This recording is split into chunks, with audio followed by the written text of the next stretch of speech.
Bună ziua! Vă mulțumesc frumos, cred că va fi tare încântat.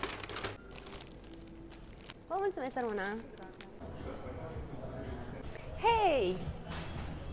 Ce faci? Bine. Ia loc! Voiam să-ți urez o primăvară frumoasă și să-ți arăt ce ți-am luat! Ta-da!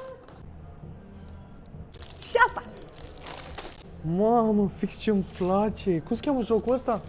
Cred că Bubble Pops. Nu e cam mult pentru 1 martie, mamă! Panettone Dolce Gabbana? Exact. Hai măi, așa mult ai dat pe asta?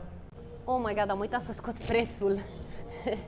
Băi, îți mulțumesc, ești foarte drăguță. Hai să arăt și eu ce ți-am luat. Ok. Să ai o primăvară frumoasă. Ah, e drăguț. Cred că mi se potrivește.